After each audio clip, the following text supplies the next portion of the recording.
Hi hello my dear family members, అందరికీ నమస్తే. Welcome back to our ma'am with show cooking world channel. అందరూ ఎలా ఉన్నారండి? ముందుగా అందరికీ హ్యాపీ సండే. ఈ రోజు నేను చికెన్ కర్రీ చేస్తున్నాను, అది కూడా చాలా ఎక్కువ గ్రేవీ ఉండేలా. ఇంట్లో తక్కువ చికెన్ ఉన్నప్పుడు ఒకసారి ఈ విధంగా ట్రై చేయండి. గ్రేవీ ఎక్కువతో చాలా టేస్టీగా అయితే ఉంటుంది. ఈ కర్రీ మనం రోటీస్, చపాతీ ఇలా దేంట్లోకైనా బాగుంటుంది. సో ఎలా చేయాలి ఇప్పుడైతే చూసేద్దామా. ముందుగా స్టవ్ ఆన్ చేసుకుని ప్యాన్ అయితే పెట్టుకోవాలి. మనకి మసాలా కావాలి కాబట్టి వీటిని అన్నిటిని డ్రై రోస్ట్ చేసుకోవాలి. అవి ఏంటంటే 10 వరకు బాదం పప్పులు, అలానే 10 నుంచి 15 వరకు మిరియాలు, కొద్దిగా షాజీరా, కొద్దిగా సోంపు వేసుకోవాలి. అలానే బిర్యానీ పువ్వు కొద్దిగా, బిర్యానీ ఆకు 1 వేసుకుంటున్నాను. వీటితో పాటుగా లవంగాలు 3, యాలకులు 3, దాల్చిన చెక్క చిన్నగా వేసుకోవాలి.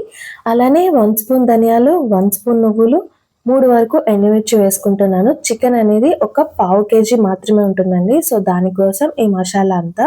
సో మనం ఈ మసాలాని వేయించుకున్నంతసేపు ఫ్లేమ్ అనేది లోలో మాత్రమే ఉంచుకుని వేయించుకోవాలి. అప్పుడే లోపల వరకు ఆ ఫ్లేమ్ అనేది వెళ్ళి అరోమాటిక్ చాలా బాగా వస్తుంది. సో చూసారు కదా, లో ఫ్లేమ్లో ఉంచుకొని మాత్రమే ఒక 5 to 6 మినిట్స్ వరకు ఫ్రై చేసుకున్నాను. కొద్దిగా కలర్ అనేది చేంజ్ అవుతూ ఉంటుంది. చూసారు కదండి, ఇవైతే ఫ్రై అయిపోయినాయి, కలర్ అయితే చేంజ్ అయింది. సో ఇప్పుడు స్టవ్ ఆఫ్ చేసుకుని వీటిని చల్లారనిద్దాం. ఈ లోపు మనం తీసుకున్న చికెన్ ని శుభ్రంగా వాష్ చేసుకున్న తర్వాత దీనికి మసాలాని అయితే పట్టించాలి. సో అందుకోసం కొద్దిగా సాల్ట్ వేస్తున్నాను, అలానే పసుపు, 1/2 స్పూన్ వరకు కారం వేస్తున్నాను. మళ్ళీ కారం అనేది కర్రీలో యాడ్ చేసుకుంటాం, సో చూసుకుని కొద్దిగా వేసుకోండి. అలానే అల్లం వెల్లుల్లి పేస్ట్ని కూడా 1 స్పూన్ వరకు యాడ్ చేసుకుంటున్నాను. వీటన్నింటినీ కలిసేలా ఒకసారి అయితే బాగా కలుపుకోవాలి. ఇలా అన్ని ముందే వేసుకుని కలుపుకోవడం వల్ల చికెన్లోకి ఆ ఫ్లేవర్స్ అనేది టేస్ట్ అనేది చాలా బాగుంటుంది. డైరెక్ట్గా కర్రీ కుక్ చేసుకునేటప్పుడు కంటే ఇలా చేసుకుని పెట్టుకున్నప్పుడు కర్రీ టేస్ట్ అనేది ఇంకా బాగుంటుంది.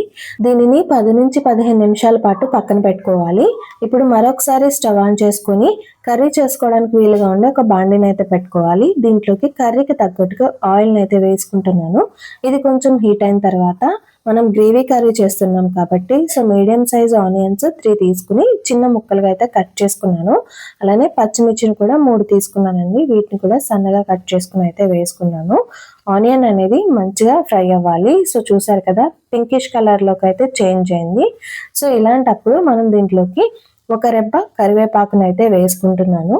ఒక 2 మినిట్స్ తర్వాతకి ఆనియన్ అనేది గోల్డెన్ కలర్లోకి చేంజ్ అవుతుంది. సో అలాంటప్పుడు చిన్నగా చాప్ చేసుకున్న 2 వరకు టమాటోలను కూడా వేసుకోవాలి. మంచి కలర్ఫుల్గా అయితే కనిపిస్తుంది కదండి. ఇవి బాగా వేగిపోవాలి. చూసారు కదా, ఈ విధంగా ఉంటే సరిపోతుంది. ఇప్పుడు దీంట్లోకి మనం మ్యారినేట్ చేసుకున్న చికెన్ అయితే యాడ్ చేసుకోవాలి. ఒక చిన్న రిక్వెస్ట్ అండి, నా ఛానల్ని ఫస్ట్ టైం ఎవరైనా చూస్తున్నట్లయితే వీడియోస్ నచ్చినట్లయితే ప్లీజ్ సబ్స్క్రైబ్ చేసుకోండి. వీడియోస్ని ఒకసారి విజిట్ చేసిన తర్వాత ఛానల్ని అయితే సబ్స్క్రైబ్ చేసుకోండి. అలానే వీడియో ఎవరైనా చూస్తున్నట్లయితే ఎక్కడా స్కిప్ చేయకుండా లాస్ట్ వరకు చూడండి. అలా అయితేనే మీకు యూజ్ ఉంటుంది, మాకు యూజ్ ఉంటుంది కదా. ఇంక ఇప్పుడైతే చికెన్ వేసుకున్న తర్వాత ఒక 2 to 3 మినిట్స్ పాటు బాగా కలుపుకుంటూ ఉడికించుకోవాలి. సో అప్పుడైతే ఈ ఫ్లేవర్స్ అన్ని చికెన్ కి మంచిగా పడుతుంది. ఇందాక మనం చికెన్ మ్యారినేషన్ లో సాల్ట్ అనేది వేసుకున్నాం కదా, సో దానికి చూసుకుని తగ్గట్టుగా ఇప్పుడైతే సాల్ట్ ని అలానే కారాన్ని కూడా యాడ్ చేసుకోవాలి.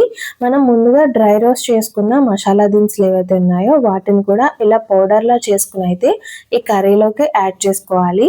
ఈ కర్రీకి పౌడర్ వల్లే టేస్ట్ అనేది బాగుంటుందండి. సో అస్సలు స్కిప్ చేయొద్దు. ఇలా మసాలా పొడిని వేసిన తర్వాత మళ్ళీ చికెన్ అయితే కలుపుకోవాల్సి ఉంటుంది. సో చూసారు కదా, ఇలా కలుపుకుంటే ఆయిల్ అనేది మనకు కనిపిస్తూ ఉంటుందండి. సో ఇప్పుడు దీంట్లోకి మనం పెరుగునైతే యాడ్ చేసుకోవాలి. 2 or 3 స్పూన్స్ వరకు పెరుగునైతే ఒకసారి బీట్ చేసుకుని వేసుకుంటున్నాను. ఇంకొకటండి, మనకి గ్రేవీ అవసరం లేదు అనుకుంటే కనుక పెరుగు స్కిప్ చేసేసి ఒక టీ గ్లాస్ వాటర్ని యాడ్ చేసుకుని కుక్ చేసుకున్నట్లయితే సెమీ గ్రేవీతో కర్రీ అలా కూడా బాగుంటుంది. సో నాకు ఇప్పుడు ఎక్కువ గ్రేవీ కావాలి కాబట్టి పెరుగుని యాడ్ చేసుకున్నాను. ఒకసారి అంతా కలుపుకున్న తర్వాత ఒక గ్లాస్ ఆఫ్ వాటర్ని కూడా దీంట్లోకి అయితే యాడ్ చేసుకుంటున్నాను. చూసుకున్నట్లయితే గ్రేవీ చాలా ఎక్కువగా కనిపిస్తుంది కదా. సో ఇప్పుడు మళ్ళీ కలుపుకుని మూత పెట్టుకుని అయితే ఉడికించుకోవాలి. 7 to 8 మినిట్స్ తర్వాత అయితే ఓపెన్ చేసుకున్నానండి. కర్రీకి ఆయిల్ అనేది పైకి తేలుతూ చికెన్ అనేది మంచిగా కుక్ అవుతుంది కదా, ఒకసారి అయితే కలుపుకోవాలి. ఇప్పుడు మనం టేస్ట్ అనేది చెక్ చేసుకుని ఏదైనా సరిపోకపోతే అడ్జస్ట్ చేసుకోవాలి. కర్రీ అనేది కొంచెం థిక్నెస్ తక్కువ ఉంది కాబట్టి ఇంకొంచెం సేపు ఉడికించుకుంటాను. ఒక 2 మినిట్స్కి నేను దీంట్లోకి కస్తూరి మేతిని కూడా యాడ్ చేసుకుంటున్నాను. ఫైనల్గా కొద్దిగా కొత్తిమీరను కూడా కట్ చేసుకుని అయితే వేసుకున్నాను. కస్తూరి మేతి వేయడం వల్ల ఆ కర్రీ టేస్ట్ అనేది ఇంకా ఇంక్రీజ్ అవుతుంది. సో మనం మసాలా వేసాం కదా ఆ పొడి, అలానే ఈ కస్తూరి మేతి రెండింటి ఫ్లేవర్ కలిసి చికెన్ అనేది చాలా బాగుంటుంది. ఫైనల్గా స్టవ్ ఆఫ్ చేసుకుని సర్వింగ్ బౌల్లోకి అయితే తీసేసుకుంటున్నాను. చూసారు కదండి, ఫుల్ గ్రేవీతో చాలా బాగుంది కదా కర్రీ అనేది. మీకు కూడా ఈ కర్రీ నచ్చిందా? అలా అయితే తప్పకుండా ట్రై చేసి ఎలా వచ్చిందో కామెంట్ చేయండి. నా వీడియోకి అయితే లైక్, షేర్ చేయడం మాత్రం అస్సలు మర్చిపోవద్దు. Thank you for watching.